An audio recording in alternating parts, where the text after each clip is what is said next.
Paalaala para ating mapaghandaan ng oras, lamig ng ulo, mahabang pasensya, at iba pa. Alam niyo bakit? Nagsimula na kasi ang rehabilitation along EDSA. Ayan o. Tanyo, nagsisiksikan doon sa bandang kaliwa. Dahil dyan po lang gumagamit.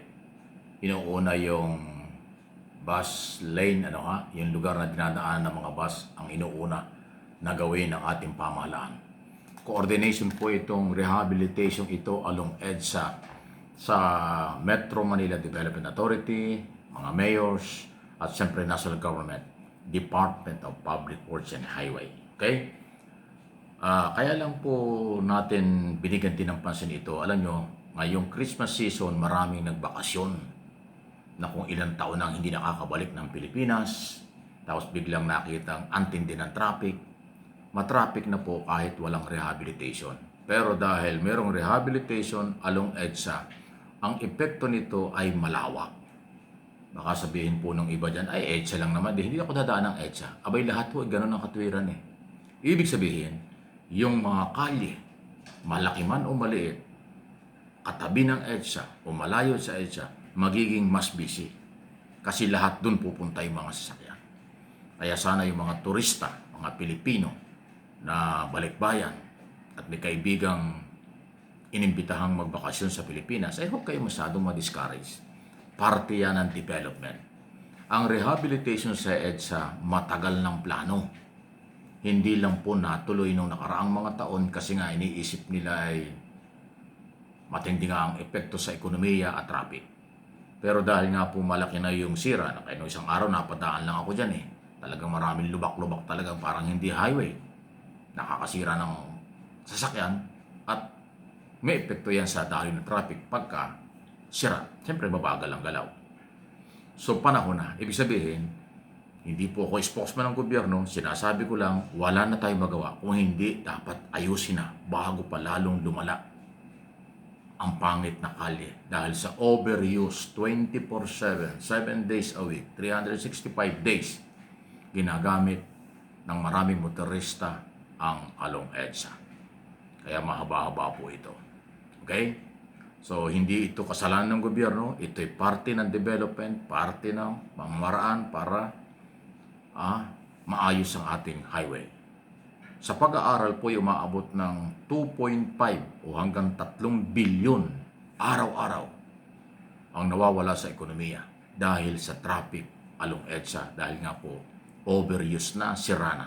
Ngayon aayusin ito. Aabutin ito ng ilang linggo, araw, pero nagsimula na ito, especially yung area ng Guadalupe dyan sa Makati. At ang inuuna muna is southern part ng Metro Manila. Portion-portion lang ito, hindi ho pwedeng pagsabay-sabayin. Kaya kahit holiday, asahan na nating matraffic. Lalo na pagbalik po ng, huwag naman sanang abutin ng 5 o 6 ng January ng bagong taon kasi regular na ang trabaho nun. Regular na ang pasok sa gobyerno at pribadong sektor, maging ang mga estudyante. Kaya matindi po, pag inabot ng January, ang ilang portion ng EDSA inuhukay. Ngayon po, dahil holiday, sinamantala ng pagkakataon ng gobyerno, hindi masyadong busy kahit na maraming nagbibiyahe pa rin. Pero ito po yung pagkakataon ngayong Christmas season. At least, yung 1 linggo o 10 araw na kailang pag-repair ng kalyeng yan, malaking bagay. Unawain po natin. Yan po ang gusto kong palabasin dito. Kung Pilipino ka, nagmamalasakit ka, unawain mo ang rehabilitation ito. Huwag niyong siraan ang ating gobyerno, huwag niyong siraan at sisihin ng gobyerno kasi maling-mali ang pamamaraang ganyan. Hindi yan gagawin kung matino pa. Hindi yan gagawin kung hindi kailangan. Yun ang ibig sabihin nun. Okay? Paputol-putol nga po ang planong yan dahil nga ho kasi talagang napakalaki ng epekto sa ating mga motorista at ekonomiya. Kaya magtiis-tiis tayo, sabi nga niya, pag mayroong challenge, may kahirapan sa anumang pamamaraan, may kapalit na ginhawa yan after ng magawa ang main road dito sa Metro Manila na sentro ng kapangyarihan ng gobyerno at pribadong sektor. Ayun ha. Kaya ako pinapaliwanag ito kasi definitely talagang to, gagamitin na naman po ng mga halang ang pananaw At sisisihin naman ng gobyerno, ano ba yan, holiday, ginagawa yung kali kaya nakaka-traffic. Yan, mga katwiran ng iba eh. O yan, ano ba yan, holiday, napaka-traffic. Talagang ganito-ganito itong gobyerno ito, walang ginawang kabutihan. Ganyan ang babanat nila. So huwag kayo maniwala doon. Ang gagawa nun at maninira nun, sa aking personal na observation at opinion, walang walang pagmamahal yon sa bayan. Pang sarili lang yon. Kumbaga kung ikaw ay vlogger or content creator, gumagawa ka lang ng issue para makakuha ka ng viewers, walang malasakit. Maling-mali yun. Sa lahat ng oras at galaw, dapat una ang bayan bago ang sarili. At kung may mga ganyang sitwasyon, unawain sa halip na banatan at siraan. Okay? Dahil kahit naman saan lugar, sa buong mundo, may mga ganyang klaseng development, ganyang klaseng hamon sa kakayanan at pang-araw-araw na buhay. Hindi naman dito lang sa Pilipinas. Huwag niyong laging idiin, dito lang sa Pilipinas maraming problema, dito lang sa Pilipinas, under President Marcos maraming problema. Yan ay kababawan ng kaalaman. Pagka ganun ang katwiran. Kung alam mo ang galawan sa buong mundo, may kukumpara mo, baka mas mabuti pa tayo kaysa ibang bansa. Kaya ang sumisira sa Pilipino, Pilipino rin.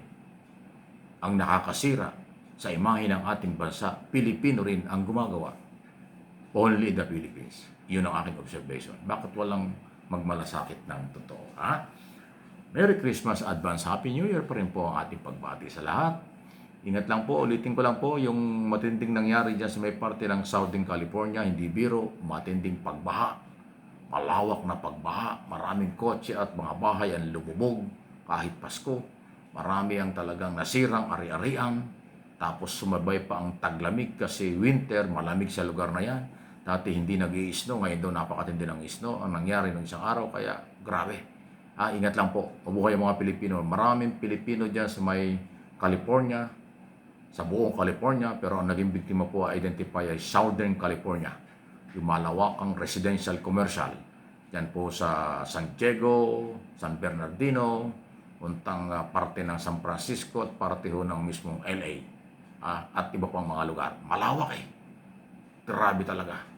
Akala natin sa Pilipinas lang nangyayari ito. Akala natin sa China lang. Akala natin sa Europe lang. Akala natin sa kung saan lugar lang. Hindi. Pati Amerika hindi nakaligtas sa hagupit ng kalikasan. Pagsubok sa gobyerno at sa mga mamamayan. Kasama doon ang maraming Pilipino-American. Marami rin Pilipino, lalo ako malungkot niya yung mga Pilipino nagbakasyon sa southern part ng California ngayong Christmas season. Tapos pagdating doon, binaha. Naku, yun ang malungkot.